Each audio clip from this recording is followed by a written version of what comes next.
अगर आप एक ट्रेडर हो तो आपको बेसिक चार्ट पैटर्न्स के बारे में ज़रूर पता होगा, पर मेजॉरिटी ऑफ ट्रेडर्स को ये नहीं पता कि किसी भी चार्ट पैटर्न के फॉर्मेशन के पीछे बायर्स एंड सेलर्स की साइकोलॉजी क्या होती है।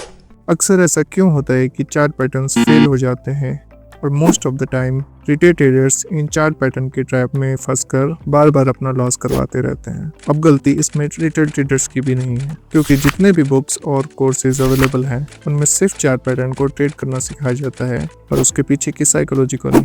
अगर आप भी 10% ट्रेडर्स की तरह ट्रेड करना चाहते हैं तो आपको प्राइस बिहेवियर और बायर्स एंड सेलर की साइकोलॉजी रीड करना सीखना पड़ेगा। Hi everyone, welcome to the series of decoding chart pattern. इस सीरीज में हम different popular chart patterns formation के पीछे बायर्स एंड सेलर की साइकोलॉजी को समझेंगे और किसी भी पॉइंट ऑफ इंटरेस्ट एरिया पर प्राइस किस तरीके से बिहेव करता है उसको भी डिकोड करने की कोशिश करेंगे। अगर आप इस चैनल पे नए हैं तो आई स्ट्रांगली रिकमेंड कि आप इस चैनल को सब्सक्राइब करें, क्योंकि इन वीडियोस में जो भी वैल्यूएबल इंफॉर्मेशन है ये आपको अच्छे पेड कोर्सेज में भी नहीं मिलेंगे। I will try to keep the things simple and practical, और जो भी चीजें मैं यहाँ सिखाऊंगा वो मेरी खुद की ट्रेडिंग से एक्सपीरियंसेस हैं। और हाँ, इस वीडियो के एंड में मैं आपको कुछ बोनस एग्जीक्यूशन टिप्स भी दूंगा जिससे आप इन चार्ट पैटर्न्स को और भी एफिशिएंटली ट्रेड कर पाओगे विद स्मॉलेस्ट स्टॉप लॉसेस। तो इस वीडियो को एंड तक जरूर देखें। आज हम बात करेंगे सबसे popular reversal chart pattern double top की, और समझेंगे कि ये चार्ट पैटर्न कहाँ पे फॉर्म होता है और इसे एफिशिएंटली कैसे ट्रेड किया जाता है। मार्केट में जब भी इस टाइप का पैटर्न बनता है तो इसे डबल टॉप कहा जाता है।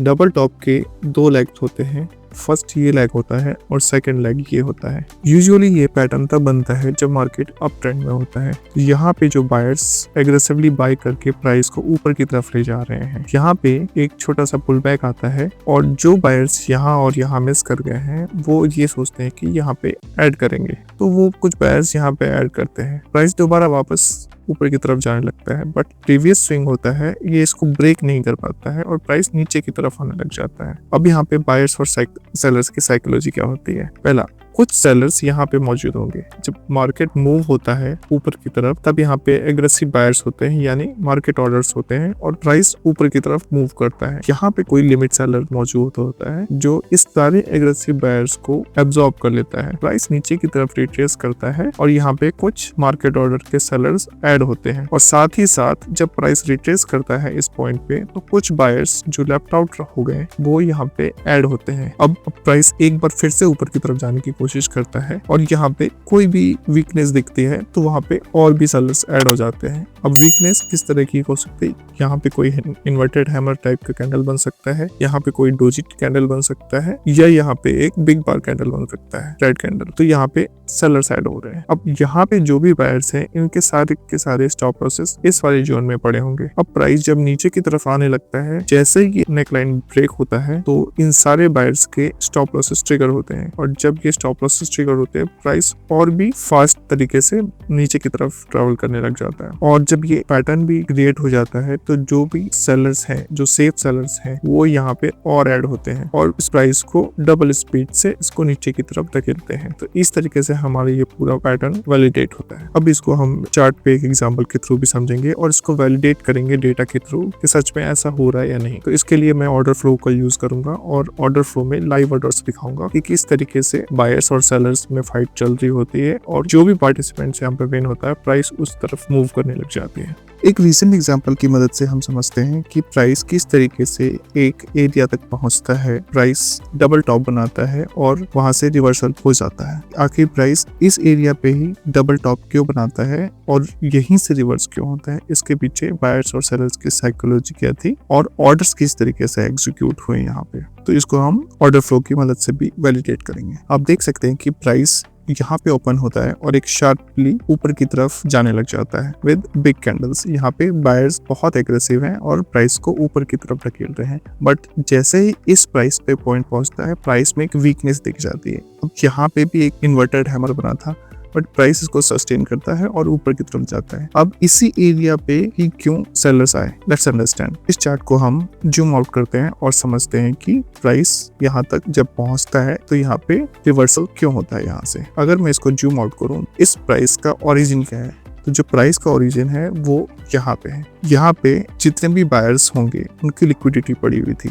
लिक्विडिटी मतलब स्टॉप लॉसेस। मार्केट नीचे की तरफ आता है और सारे बाय ऑर्डर फेल होते हैं और मार्केट एक शार्प अप मूव इस जोन से देता है। इट मींस जितने भी रिक्वायर्ड लिक्विडिटी थी यहाँ पे बायर्स को मिल जाती है। नेक्स्ट डे जब मार्केट खुलता है तो एक बहुत ही शार्प मूव देता है और ऊपर की तरफ जाता है। अब यहाँ की लिक्विडिटी ऑलरेडी मिल चुकी है, तो जो भी बायर्स हैं वो ऑलरेडी प्रॉफिट में हैं और at some point of time वो अपने प्रॉफिट बुक करेंगे। अब कुछ लिक्विडिटी यहाँ पे पड़ी होगी, यानी सेलर्स की लिक्विडिटी होगी। कुछ सेलर्स यहाँ पे होंगे, इनके स्टॉप लॉसेस पड़े होंगे। कुछ सेलर्स यहाँ होंगे जिनके स्टॉप लॉसेस पड़े होंगे। अब अगर जिसने भी बड़ा ऑर्डर बाय किया होगा उसके लिए बेस्ट प्राइस है कि इस एरिया पे वो सेल करे। तो इस तरीके से लिक्विडिटी वर्क करता है। एक लिक्विडिटी जोन से दूसरे लिक्विडिटी जोन की तरफ प्राइस जाने की कोशिश करता है। और एक प्रो टिप मैं ये देना चाहूंगा कि जब भी मार्केट में रिवर्सल आना होता है तो वो लिमिट बायर की वजह से आता है और प्राइस जब मूव करता है शार्पली वो मार्केट ऑर्डर की वजह से मूव करता है। अब जो यहाँ पे एक डबल टॉप बना है, इस डबल टॉप को हम ऑर्डर फ्लो के हेल्प से वैलिडेट करते हैं और देखते हैं कि इस कैंडल में और इन कैंडल्स में आखिर वो कह रहा है एग्जैक्टली यहाँ पे कौन से ऑर्डर एग्जीक्यूट हो रहे हैं। ये है 945 की कैंडल और इसके अंदर देखते हैं कि कौन कौन से ऑर्डर एग्जीक्यूट हुए हैं। This is a footprint chart और इसे ऑर्डर फ्लो चार्ट भी कहते हैं। यहाँ पे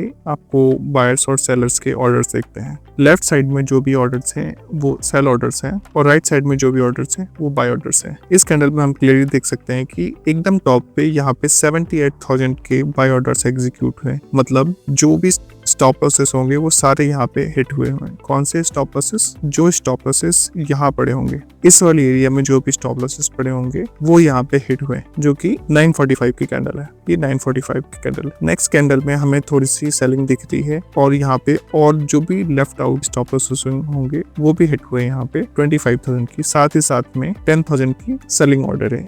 अब प्राइस कंफर्टेबली यहाँ पे रेसिस्टेंस के ऊपर ट्रेड करने लग जाता है, तो यहाँ पे और भी बाय ऑर्डर्स ऐड होते हैं। अब इस कैंडल में समझते हैं कि एग्जैक्टली क्या हो रहा है। 955 की जो कैंडल है, यहाँ पे जो 955 की कैंडल है, यहाँ पे 44,000 लॉट यहाँ पे ऐड होते हैं निफ्टी के, बट प्राइस मूव नहीं करता है। इट मींस यहाँ पे कोई बड़ा लिमिट सेलर है जो इस मार्केट ऑर्डर के अगेंस्ट में बैठा हुआ है। और इमीडिएटली नेक्स्ट कैंडल में हम देखते हैं कि 24,000 की सेलिंग भी आती है। प्राइस यहाँ पे थोड़ा सा सस्टेन करता है क्योंकि यहाँ पे बायर्स फिर से ट्राई करते हैं ऊपर ले जाने के लिए। लास्ट में बायर्स एक बार फिर से नेक्स्ट कैंडल में कोशिश करते हैं और यहाँ पे ये एग्जॉस्ट हो जाते हैं। एग्जॉस्ट का मतलब ये होता है कि वो कोशिश तो कर रहे हैं बट प्राइस को ऊपर की तरफ मूव नहीं कर पा रहे हैं और एक बहुत ही अच्छा इन्वर्टेड हैमर टाइप का कैंडल बन जाता है। और इस कैंडल में अगर हम देखें तो यहाँ पे 12,000 की सेलिंग, 8,000 की सेलिंग, 7,000 की सेलिंग और इतने सारे जो भी पार्टिसिपेंट्स हैं ये ट्रैप हो रहे हैं। अब मार्केट तभी रिवर्स करेगा जैसा कि मैंने पहले बताया था कि वहां पे लिमिट बायर या लिमिट सेलर मौजूद हो। तो ये जितने भी बाय ऑर्डर्स हैं ये सारे किसी लिमिट ऑर्डर के अगेंस्ट में एब्जॉर्ब हो रहे हैं, यानी जितने भी लिमिट सेलर हैं इन सारे बाय ऑर्डर्स को एब्जॉर्ब कर रहा है और मार्केट को ऊपर नहीं जाने दे रहा है। इतनी सारी बाइंग होने के बावजूद भी मार्केट ऊपर की तरफ सर्वाइव नहीं कर पा रहा है। इट मींस यहाँ पे कोई बड़ा लिमिट सेलर मौजूद है। प्राइस एक बार ऊपर की तरफ जाता है, इस कैंडल में प्राइस शार्पली ऊपर की तरफ जाता है, बट यहाँ पे अगेन एक इन्वर्टेड हैमर बन जाता है। इस इन्वर्टेड हैमर में हमें देख सकते हैं कि यहाँ पे जो बाइंग है वो काफी वीक बाइंग है। मतलब इस प्राइस ऑफ पॉइंट पे और बायर्स इंटरेस्टेड नहीं है और प्राइस को ऊपर की तरफ पुश नहीं कर पाए और एक इन्वर्टेड हैमर बन जाता है। मींस यहाँ पे जो सेलर्स हैं वो काफी एग्रेसिव हैं और प्राइस को नीचे की तरफ धकेल देते हैं और फिर प्राइस शार्पली 2 बड़े कैंडल बनाता है बैक टू बैक और इस नेकलाइन को ब्रेक कर देता है। अब कुछ सेफ सेलर जो होंगे वो इस नेकलाइन के ब्रेक पे एंटर करेंगे और प्राइस नीचे की तरफ मूव करने लग जाता है। तो इस तरीके से हम ये समझते हैं कि बायर्स और सेलर्स में इस प्राइस पॉइंट पे काफी फाइट हुई और इवेंचुअली सेलर्स जीत गए और प्राइस यहाँ से रिवर्स हो गया। तो जब भी कोई चार्ट पैटर्न किसी भी जोन में फॉर्म होता है तो उसके पीछे बायर्स और सेलर्स की ये साइकोलॉजी होती है। जो भी पार्टिसिपेंट मतलब जो भी या बायर या सेलर जो भी स्ट्रॉन्ग होते हैं प्राइस उस तरफ मूव करने लग जाता है। अगर आप अपने एग्जीक्यूशन को और भी बेहतर बनाना चाहते हैं तो एक थंब रूल का हमेशा ध्यान रखें। प्राइस जब भी अप ट्रेंड में हो तो हमेशा एम पैटर्न या डबल टॉप बनने का वेट जरूर करें। और प्राइस कभी भी डाउन ट्रेंड में हो तो प्राइस रिवर्सल के लिए हमेशा डब्ल्यू पैटर्न बनने का वेट जरूर करना है। अगर आप चाहते हैं कि इस रिकॉर्डिंग सीरीज में मैं और भी चार्ट पैटर्न्स को कवर करूं तो आप कमेंट बॉक्स में उस चार्ट पैटर्न का नाम लिख सकते हैं, और जिस भी चार्ट पैटर्न के अगेंस्ट ज्यादा कमेंट्स होंगे मैं उस चार्ट पैटर्न के बायर्स एंड सेलर्स की साइकोलॉजी को डिकोड करूंगा। अगर आपको ये सीरीज पसंद आ रही है तो आप इस वीडियो को लाइक करें, और अभी तक आपने इस चैनल को सब्सक्राइब नहीं किया है तो कुछ नया सीखने के लिए इस चैनल को सब्सक्राइब करें और अपने दूसरे ट्रेडर फ्रेंड्स के साथ इस वीडियो को जरूर शेयर करें ताकि हम एक बेटर ट्रेडर कम्युनिटी क्रिएट कर पाए। So till next time, keep learning, keep earning.